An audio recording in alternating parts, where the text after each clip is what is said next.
today's show, we talk to our next guest about his new book, We Could Be Something, growing up in a Greek family, the time he was cancelled from reading his books at schools. We also speak about how it's getting better for the younger generations coming out. Will Kostakis, welcome to LGBTI Conversations. Thank you so much for having me, Anthony. Now, you've got an exciting new book out, We Could Be Something. Now, you're not letting much out about the story here. The cover's very mysterious as well. You've got that Greek coffee there. You've got a gentleman who looks older, one that looks younger. And then if you read the blurb, you've got two gay dads. You've got people falling in love, falling out of love. There's a Greek family it's based on. Can you tell us what the book's about? Oh, well, you've just done it. No. Basically, look, it's one of those books that discovering it is part of the joy, especially early on in its life. But if I were to tell you what it's about, it is about two very different 17-year-olds. One of them, Harvey, is a bit of a no-hoper. He just aspires to drop out of school. And the other 17-year-old is Sotiri, and he is basically the exact opposite. He is a wild overachiever, and he's just released his first novel, and it doesn't quite go to plan. And this is the novel about how their lives intersect on a street in Darlinghurst. Because that's quite interesting too, because to read the book, now I must admit, I confessed I'm only up to page 97, so I haven't gotten to the end yet. Thought when I was reading it so far that there's two stories running parallel to each other. It's almost like actually written two separate books and then somehow they've kind of come together. There was one story that was fully formed in my mind and the other one that was a bit sketchier. But it's really about their connections and the way they build on each other. I could have told one and not the other, but I feel like these stories complement each other when you read them side by side. You see the echoes, you see the connections, and you read one half and you can see where the other one is going. It keeps you intrigued along the way as well, because you're not too sure. You're reading this story and then you're reading this other story and you're thinking, are they going to meet? Are they just in parallel? Is it just a sliding doors moment? So it's pretty exciting to read. Thank you very much. No, that was exactly what we were going for.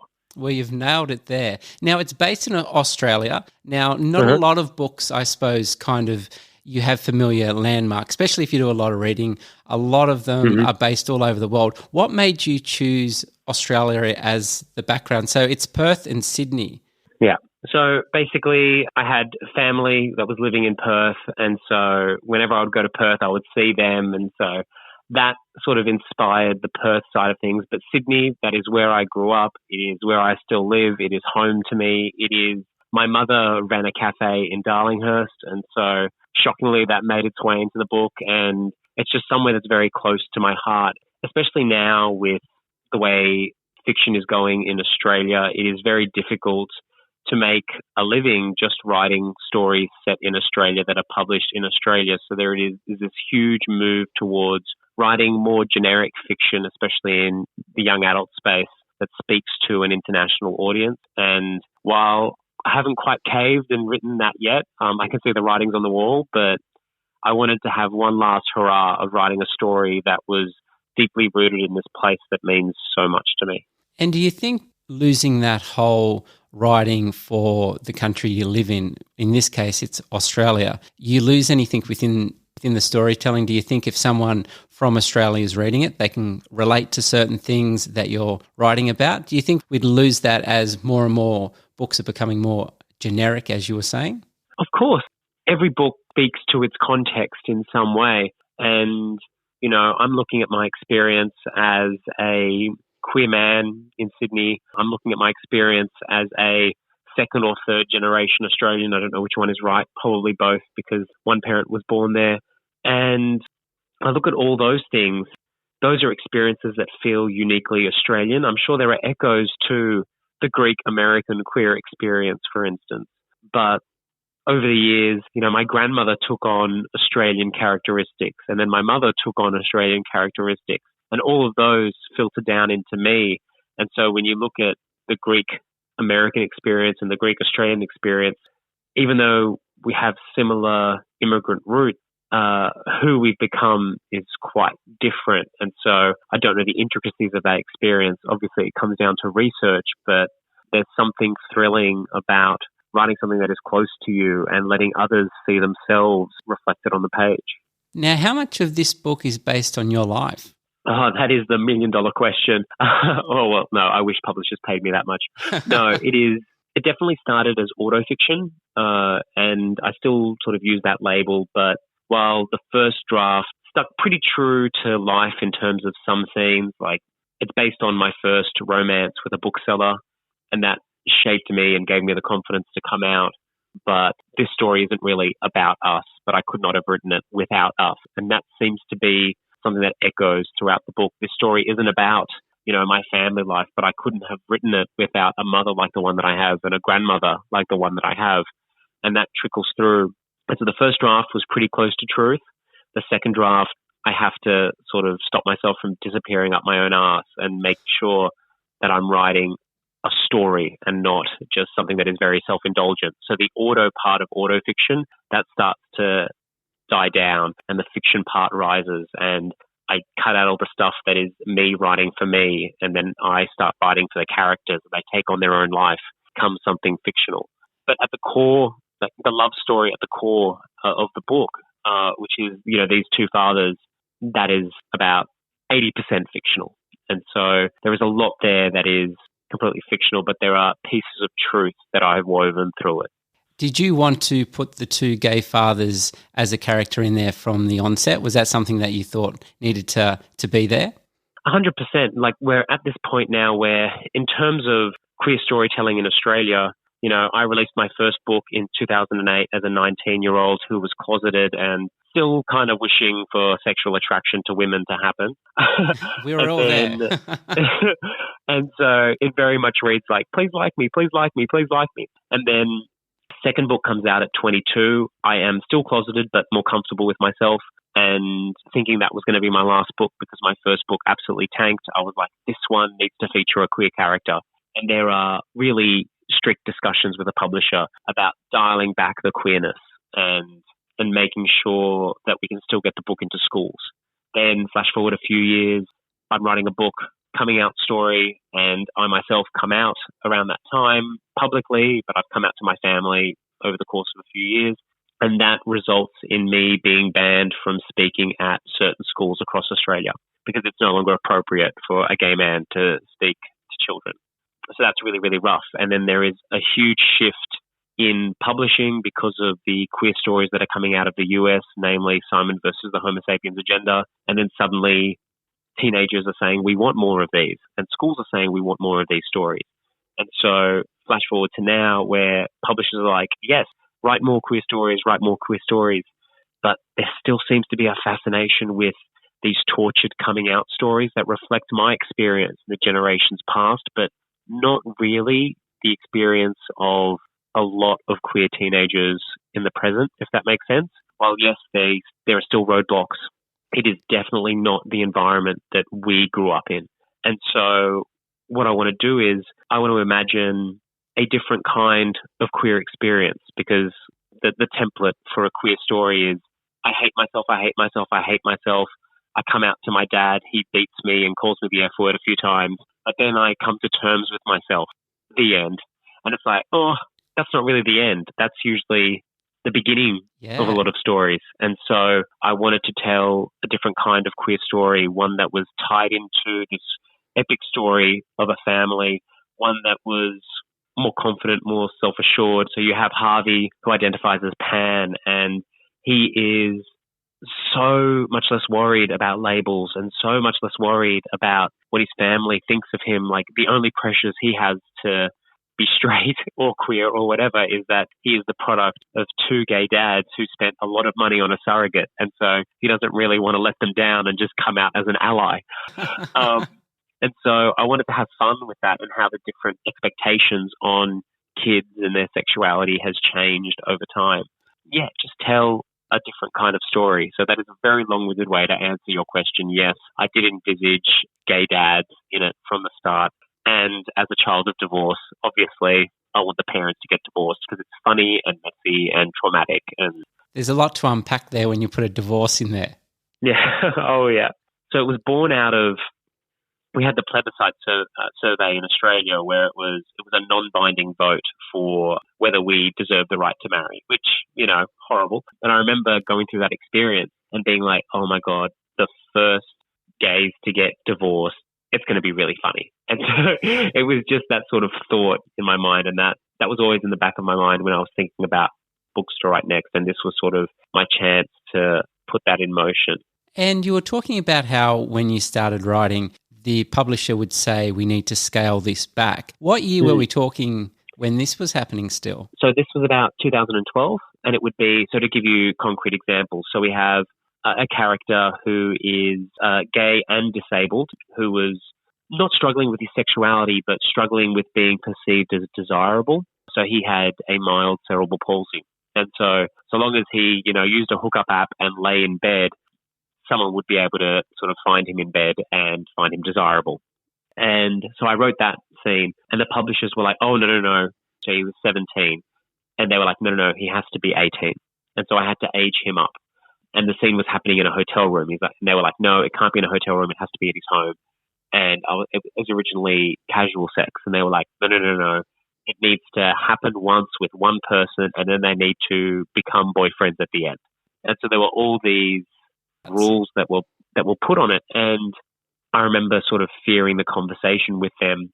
And at first, the initial conversation was, hey, does this character really have to be queer? Because we're worried about getting it into schools. And so, because it was a literary novel, and the Australian book market for young adults relies so much on the schools market to remain profitable. So that was something that I had to contend with. And I did make compromises, but I stuck to my guns. The way that I see it, it's not 100% my vision, but it's 95% my vision. I still got to say everything I wanted to through that character, and that is part of the creative process, having things to bounce off of. There was that fear of, how detailed could I get? And so I had to go and find all of these award-winning teen novels that had straight sex in it. And it was like, great, I found one with a 17-year-old and a mention of a discarded condom. And I had to be like, okay, cool, these are as risque as I can get. And I always thought those fears were unfounded. And then what happened to me with sort of the school book banning and things like that, it was kind of founded. But then that was at a time of really heightened sort of, we call them culture wars now, but we had no word for it then. But there was just a heightened scrutiny of queer people in schools ahead of the marriage equality plebiscite. And I was just that particular day's victim. I wanted to actually speak about that because it's interesting what you were saying about the publisher wants to write these books and their predominant market is the schools, and then you go in and promote within the schools, and that's where they get their revenue stream from, which is really interesting because I didn't actually understand that side of the business. So what happened with that? You were banned, you came out, you were doing an interview or came out online, and then the school you were going to was a Catholic school at the time, said, no, this is not happening. So I came out on my website, nobody noticed, and I didn't even use the word gay. I just said, look, when you're in the closet, you have a lot of close friends. When people bump into you and you're on a date, they're like, this is my close friend. And I was like, look, I just don't want to have close friends anymore. It was actually not gay. Like my friend ran a queer publication at the time, and I was like, can you publish this? And he was like, no, it's not gay enough. You don't even say the word gay. And so I was like, oh, do I gay it up? And I was like, no, I'm going to come out on my terms. Saying the word gay made my voice shake at that point. So I put it on my site. Nobody really noticed. But then I got that email from the school who had already had me speak to the same cohort. And they were like, in light of this, it's not appropriate for you to speak about this new book with the cohort. And I was like, well, that's a big part of me. So, and I was just like, look, I will not be coming to speak. And then what happened with that got picked up by BuzzFeed and other news organizations. And then it got to the point where Catholic schools started to cancel my events because it was no longer appropriate. And so I got branded as controversial, but funnily enough, I'm not doing the controversial thing, they are. And then it got to the point where I went from speaking at 4 schools a week to speaking at none because state schools, non-religious schools followed suit because I was branded as the gay firebrand. And it was really tough for about 6 or 7 months until a state school invited me to come and speak. They wouldn't let me speak during class time. And so it had to be student choice just to make sure they didn't get any blowback from teachers or school parents. So I spoke at recess by invitation and signing a waiver or whatever. and you had about 3 or 4 kids who attended and about 7 staff standing in the room just watching me. And it made me feel like a predator on a registry. It was the worst experience. And it was like all my confidence was shot. My voice was shaking. And it was something that I'd been doing, almost every day for the past 7 years. It was like I'd started from beyond scratch. Slowly, I rebuilt my confidence. Schools started to invite me back. And I realized just the less I spoke about it, the better it was for me. It was just one of those things where you focus on it, it expands, but you stop talking about which schools have banned you this week, and they stopped banning me. And eventually, it's come good, but at the moment, sort of with the cultural climate in the US, we're seeing that the winds of that making change here locally in really unpleasant ways. So we're seeing the rise of that culture war again. Hopefully, it won't last as long.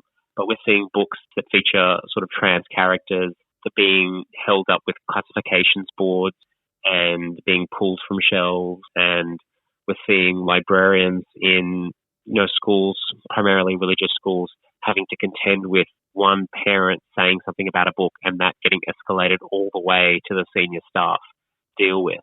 So getting all of the queer students and all of the other students who want to read books about queer people, if one person says, I don't like this, or one parent says, my child shouldn't see this, and suddenly that book can be pulled from shelves. And so while we don't have the politicized school boards that exist in the US that can find legal routes to get books off shelves, we're seeing this almost placating to the worst parts of society or just people's unjustified fears of difference. So what was the schools afraid of after all this time you were reading at the schools for automatically to think, well, it's no longer suitable? And it's this weird thing where these were the schools that were like, Will, we love it when you talk about your identity. Yes, talk about your grandmother. Talk about being Greek. Talk about being the child of immigrants. Yes, wonderful, wonderful. No. Do not mention that identity. That is not appropriate. That has nothing to do with the book. Where I am a product of all of the parts that make me. Yeah. And, in English studies, you talk about the context of the author and how that shapes the text. So this is part of my context, and it informs my work. I don't know. They're afraid that I'm going to convert the kids as if all of the straight texts I read in high school converted me.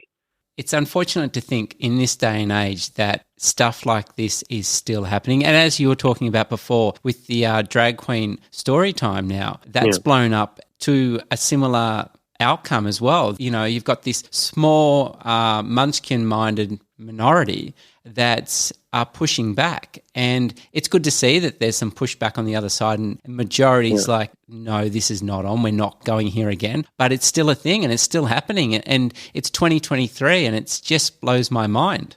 It's as if they've never met children before, as if kids don't like fancy dress and they don't like colourful characters reading them stories. We are struggling to get kids engaged in reading. Like, there are so many competing pressures on their time. We have devices like mobile phones that are designed to be addictive, right? And all we want is for kids to read. And if, a bloke in a dress reading something really funny gets them into reading, then that is a positive outcome. It is wonderful for everyone. Drag queens get to diversify their income streams and do a range of different events. But it's this idea that every drag queen, if they are speaking, it must be a sexualized presentation. The biggest rebuttal to this is if I'm presenting to kids, I have to have a working with children's check. And it is the same with drag queens. So they don't exist in the real world, but they intimidate librarians, they intimidate others. And it's just really, really sad. And the sadder thing is that adolescence person who is feeling that they're different to everyone else within the class, and they see someone that they can relate to and people actually like, that's going to help them develop so much better. It's very narrow-minded to think that there's no gays in the world. There still isn't. No children are going through what we all went through, and they still think it, and they still think that, oh, you can be turned gay by a gay man reading to you or a drag queen, and it's like stupidity at the highest. Honestly, it's just really, really disappointing where even if we forget the most important stakeholder, right, which is the queer kid who is struggling with their ideas of themselves, right? Exactly. Like them seeing someone, like that makes them feel less alone. It might make them more confident to come out to their friends. The other person, like forgetting all of that, the hypothetical, really strict Christian is going to have to engage in a society where queer people exist. 10% of us are queer, whether they want to know it or not. So they're going to have to, a big part of education is preparing you for life. So being exposed to a queer person who is talking to you about their lived experience so that you understand them a little bit better, like that is important for you to be a member of society, because queer people are members of society. We are going to be the parents of the next generation. We are going to be the teachers. We are going to be the people that run the corner shop. We exist and we are out there, and it's about time that we stop pretending that certain schools or certain institutions can just act as if we don't, and that is a reasonable way to behave. Yeah, that's so very true. And hopefully sooner or later they're going to wake up and realize they don't want to be on the wrong side of history, because that's not a great place to be. But it is encouraging to see that you were saying in an interview a while ago that your coming out to teenagers today is worlds apart. A lot of teenagers look at you now and go, oh, why so much drama? It's not that hard. We're gay. This is okay. Our friends are cool with it. Let's get on with it. It's totally different. Like I was speaking at a school today where there were open non-binary students, there were openly trans kids, openly queer kids. In an interview, those students, that's what they wanted to talk to me about. They wanted to talk about identity. They wanted to talk about my experiences. They wanted to talk about how much the world had changed. That fascinated them. And, you know, the whole point of education, it should be student-driven. We should be, you know, speaking to their interests. And that's why books like yours are out in the world, because they're thirsty for the knowledge and they want to read something that they can relate to. So with your coming out, you grew up in a Greek family. So how was your coming out experience? So, look, it should have been easy. Like, I'm the middle of 3 gay sons. Like, oh, wow. I know, everything my mother touches turns to gay. Look, she tried for that not to be the case, but haha. So I knew pretty early, but I didn't really want to come out. And I was definitely afraid that if I did come out, I wouldn't work as an author, as if, you know, Shakespeare never wrote anything queer or anything like that. But anyway, I was a little, let's just say, stupid. And I had that huge fear, because the one thing I wanted more than anything was to be a writer. And I didn't want anything to cost me that. So I just assumed I would write about everything in my life, but I would never touch queer themes. And then my older brother came out the week of my final sort of high school exams. And that threw my family into turmoil. You've got my mum doing the sort of big sort of Greek dramatic thing, like, oh my God, you know, my firstborn son is gay. Took her about sort of a month, 2 months to sort of get on the same page. And I'm like, okay, cool, that's okay. And then, you know, I came out to her after she sort of had suspicions that my younger brother was gay. And then from that, we told my grandmother. Well, not we told, my mother told. She did the thing you're not supposed to and came out for me without telling me she was going to do it, and, you know, chose the worst time to come out to an elderly Greek woman before she took a 50-hour flight to Greece. Oh, wow. So, you know, my grandmother there just crying the whole way to Greece. I wrote this book called The First Third, and one of the big things about that book is that a grandmother gives her grandson her bucket list to complete, but it's a list of wildly inappropriate things. 3 of things are: find your mother a husband, ungay your older brother, and make your younger brother not a shithead. And so he fails miserably on all 3 counts. And, you know, I introduced Australia to my grandmother, but my fears in the closet sort of shaped her as homophobic, because I accepted that she wasn't going to accept me. I really should have been governed by the love that she has shown me throughout her whole life. And so now she is almost 90 and she is not accepting. She is just a part of my family, and this is the shape of my family now. And it's not about acceptance. It is about, this is the reality of it. And just as if my partner was a woman. And that's a big part of, you know, to bring it back to the book, We Could Be Something. I wanted to make up for the fact that the impression that I gave people of her was that she would be homophobic. Whereas, because, you know, when you're in the closet, you hide yourself from others and, you know, you expect the worst from them and you give them just a sliver of yourself. But since I've been open with her, I have been met with nothing but love. And I wanted to really capture that. And that's why all these conversations about religious schools and religious institutions piss me off, because nobody is more religious than my grandmother. Like, this is the woman who, when she goes to Greece, takes empty water bottles so that she can fill them with holy water and smuggle it back to Australia. Wow. Because, apparently Greece is where Jesus was from, and that's where the water is holiest. And so if she can, this woman who grew up in, it's generous to call it a town, it was a street with 3 houses on it, this woman who believed that if you show the moon food, the moon will curse your family. So you have to cover it in reflective sort of covering. Like, this woman with all of these superstitions and all of these beliefs and really potent, like early, 1900s Christianity, if this woman can meet me with love, then why the hell can't anyone else? Exactly. And nobody else really has an excuse. Yeah, that is so true. Now, how did you feel about both your older and younger brother also being gay? Now, I must admit, they totally stole my shine. They just stealing all the, come on now, look. It's so funny you say that, because one of my sisters is lesbian. It was weird because she came out and then I was like, oh, great. Now I'm just going to be like Me Too kind of person. Did you feel like that? It wasn't that. It was more, look, it was more problematic in my mind. It was like, so my older brother came out and he made a big thing of it, and like the big theatrics. He wanted the TV coming out of the, you don't accept me, which is fine. Teenager, we just are the media that we consume. And I was like, no, you're going about this the wrong way. You're not being strategic. And so he had a sort of burn the village down approach to sort of queerness, which is, perfectly justifiable. I see now that I'm older. But back then I was like, no, you're stuffing this up for the rest of us. Just be, quote unquote, normal. And so there was that fear.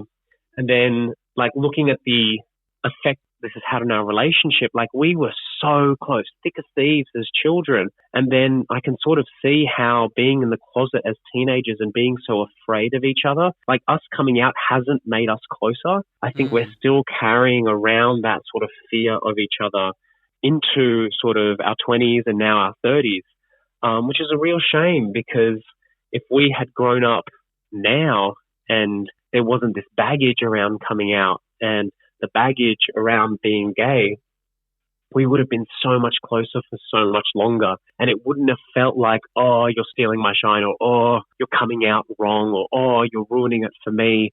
We would have stayed as close as we were. And we try to repair that, but I feel like it will never be as good as it should have been.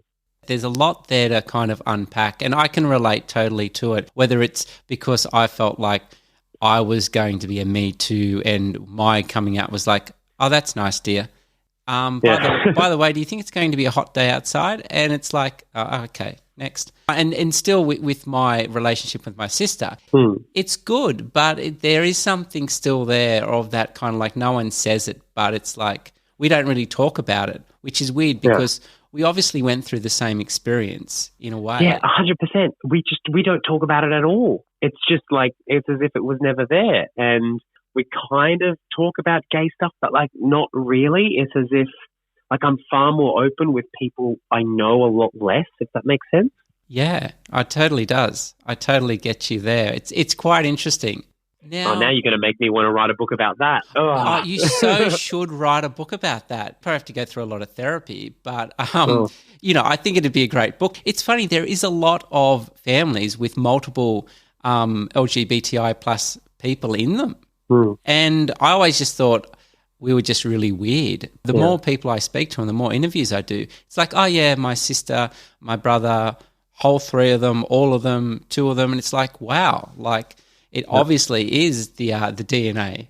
Oh yeah. Well, we're doing nurture versus nature at the moment. My parents split up when I was quite young. And, Dad was so good with the first family, he decided to start another one. So I have 2 siblings I haven't really met, so 2 boys. And I don't know what their proclivities are. And it's just like, okay, was it dodgy sperm? Was it my mum's ovaries? Is it the absent father? So we're just waiting to see what the results are of that experiment.